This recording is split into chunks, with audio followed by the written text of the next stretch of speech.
Welcome to the Tech Life Well podcast. We're delighted to have you with us.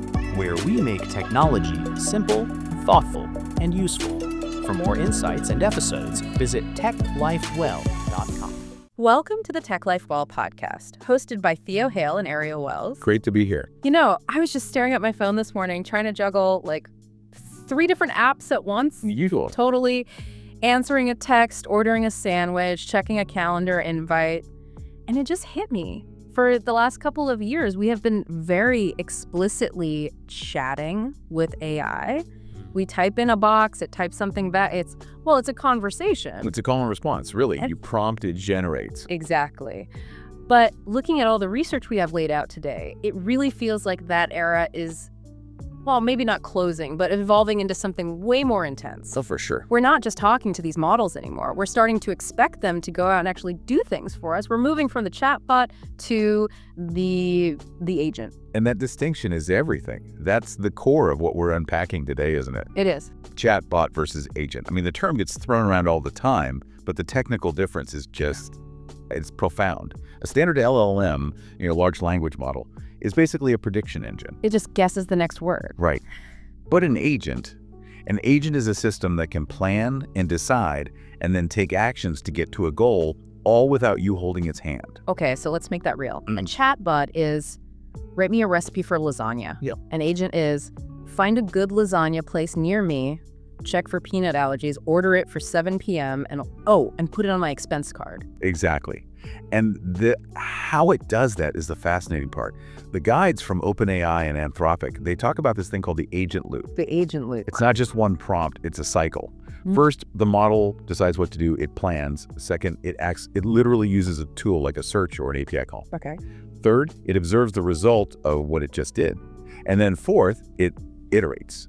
It changes its plan based on what it learned. That observe and iterate bit, that's the whole game, isn't it? It is. Because a normal chatbot, if it doesn't know something, it makes it up, it hallucinates. If I ask it the weather and it's not connected to the internet, it might just say, it's sunny. Right. But an agent would try the weather API.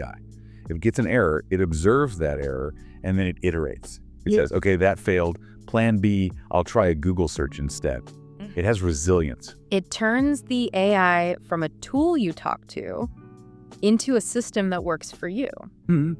And today, we're going to look at what that actually means. Because if we're handing over the keys, we need to know how these things tick. We've got a wild story about a social network for agents that went completely off the rails. Oh, yeah. We've got some real science on whether agents can actually work together.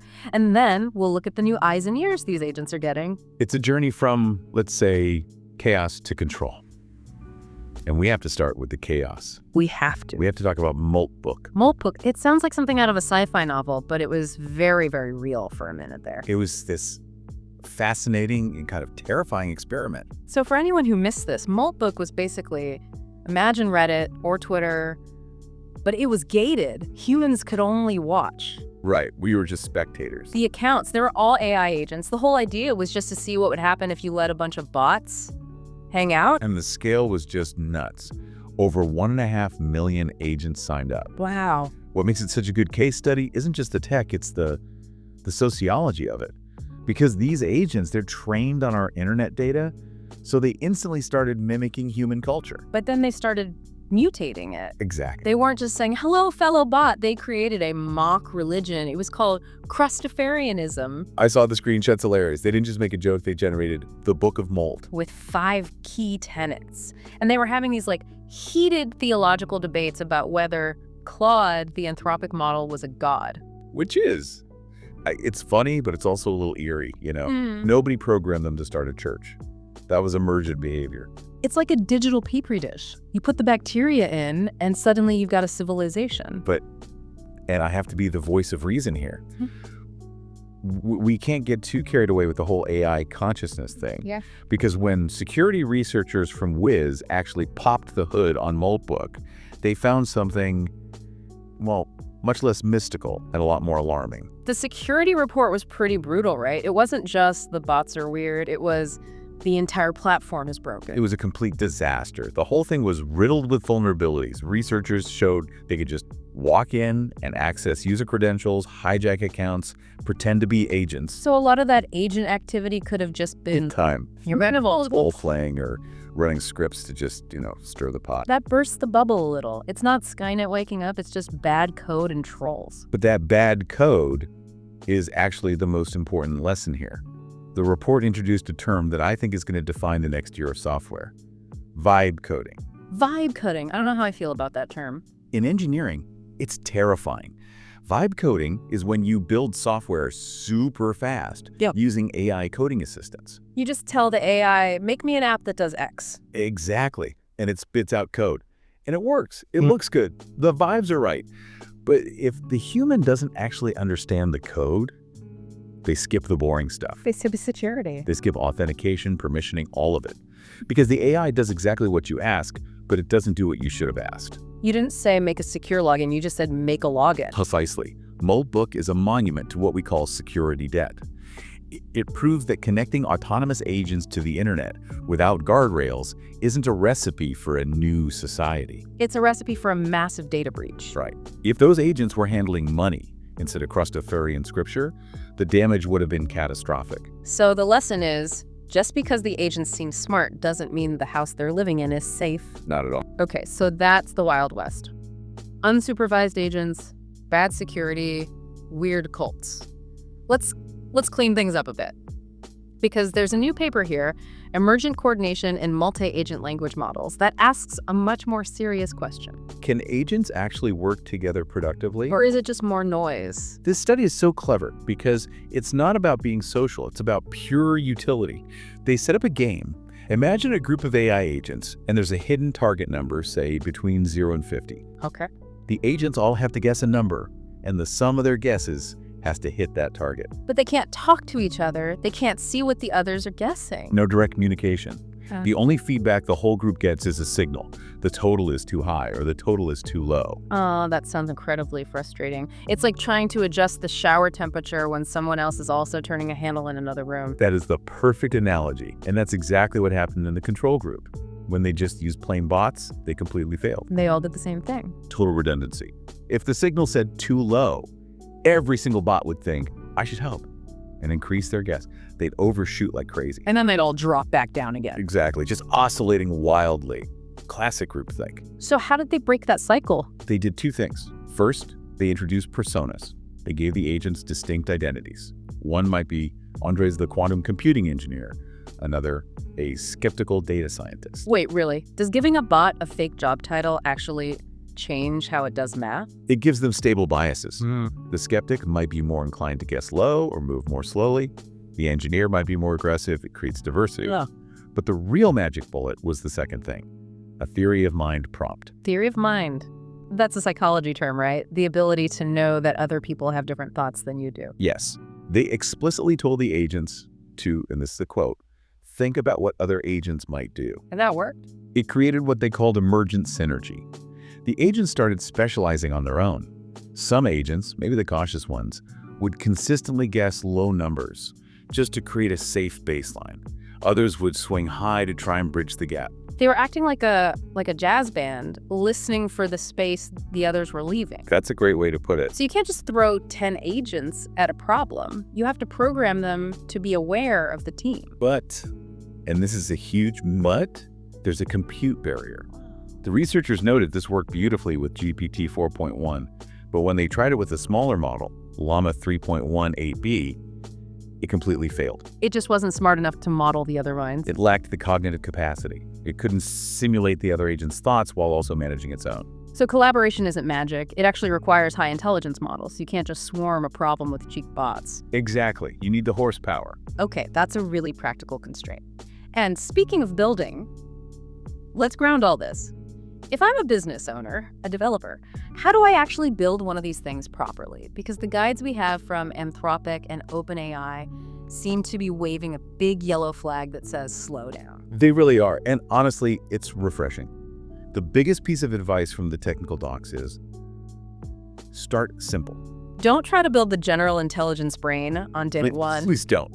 They make this key distinction between a workflow and an agent. What's the difference? A workflow is just a defined sequence. Step A, then step B, then step C. Think of it as standard product return. Check the receipt, check the date, issue the refund. It's rigid, but it's reliable. So if the path is clear, use a checklist, not a brain. Exactly. You only bring in an agent when you need that flexibility. Like maybe the return is late, but the customer says the product arrived broken. A checklist fails there. An agent can look at the context to make a decision, but that comes with unpredictability. Okay, so don't build a brain when you just need a script. But let's say I do need that flexibility. I need agents for sales and for support. How do I stop them from getting in each other's way? You use orchestration. The most common pattern they recommend is the handoff. Think of it like a triage nurse in an ER. Okay, I like that analogy. You have a triage agent right at the front door. It doesn't solve anything, it just listens. Yeah. You say, I want to buy a laptop. It hands you off to the sales agent. You say, my screen is broken. It sends you to support. And the sales agent doesn't have the tools to fix a screen, so it can't mess it up. Exactly. And to keep them in their lanes, you need guardrails. OpenAI is really heavy on this. You need topic classifiers. If you're talking to the refund agent and you suddenly asked who won the 1998 World Series. You don't want your banking agent trying to be a sports commentator. Right. It increases the risk of hallucination.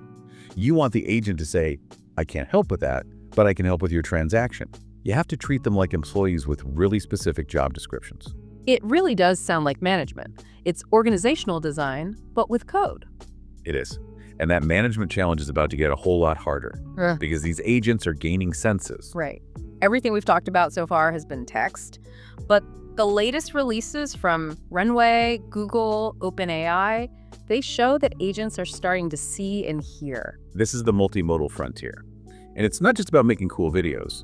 It's about models that are supposed to understand the physics of the real world. So let's look at the new capabilities. Runway's Gen 4.5 really seems to be about control. Yes. They're moving away from dreamy AI video to something that's more production ready. You can give it camera controls or tell it remove the spaceship from this shot. And it understands the scene well enough to erase the object and fill in what was behind it. Which implies a deep understanding of 3D space. And then Google's Veo 3 is adding native audio. Which is huge for simulation. If it generates a video of onions frying, it also generates the sizzling sound to match. It's binding sight and sound into one coherent world model. And then there's OpenAI's Sora. Their whole stated goal is to simulate the physical world, but reading the reports, the physical world is still giving them some trouble. It really is. We talk about text hallucinations, right? Where an AI makes up a fact. Sure. In video, hallucinations are physics glitches, and they are wild. The basketball one was what stuck with me. Yes. So Sora generated this perfect photorealistic video of a basketball going through a hoop. And then as soon as it went through the net, it just exploded. It turned into confetti. Pretty much. Yeah. Because the model doesn't know what a basketball is. It doesn't know it's a rubber sphere with air inside. It just knows visual patterns. And sometimes those patterns get crossed. I saw another one where a plastic chair was being dug out of the sand and it was bending like a wet noodle. It doesn't understand rigidity. And Runway has this problem too. Yeah. With object permanence. You put a cup behind a laptop. The AI might just forget the cup exists. When you move the laptop, the cup is gone. Which brings us back to that agent loop. If we're building agents to, say, monitor security cameras, these glitches are dangerous. Totally. If an agent observes a safety hazard that isn't there, or fails to see a person because they walked behind a pillar, the observe step in the loop completely breaks down. If it can't trust its eyes, it can't make good decisions. So while these models are dazzling, they are still dream machines, not physics engines. We can't give them the forklift keys just yet. That's a good way to put it. High fidelity doesn't mean high understanding. Just because it looks real doesn't mean the logic behind it is sound. That's the perfect summary. So to pull this all together, we've seen the wild west of Moltbook, where agents can create a culture but have zero security. We've seen that they can collaborate, but only if we give them theory of mind and a ton of compute power. And we've learned the playbook. Start simple, use workflows, and put guardrails on everything. And now they're getting eyes and ears, even if their vision is still a little psychedelic. It's an incredibly rapid evolution. We're moving from a world where AI is content you consume to a world where AI is a workforce you have to manage. It's exciting, but it is also a lot to handle. It is. And if I can leave you with one last thought, it actually goes all the way back to that Moltbook security report. Go for it. We talked about how easy it was for researchers to just hijack those agent accounts. Now, Project that forward. Imagine your travel agent AI has your credit card, or your finance agent is moving your money around. Okay, yeah, the stakes are a lot higher than a Reddit clone. The Moltbook experiment proved that identity is hard. In the digital world, how do you prove an agent is actually yours? If I can copy your agent's persona and spoof its credentials, I can become your agent. Wow. As we build these things to act for us, the biggest challenge might not be intelligence. It might be verified identity. In a world of infinite digital copies, how do we know who or what is really on the other end? That is a heavy thought to end on. The future isn't just about smart agents. It's about knowing which agent is really yours. Exactly. The new know your customer, but for bots. Well, on that note, we've definitely got some thinking to do. Thanks for listening. Follow Tech Life Well podcast channel for more helpful episodes.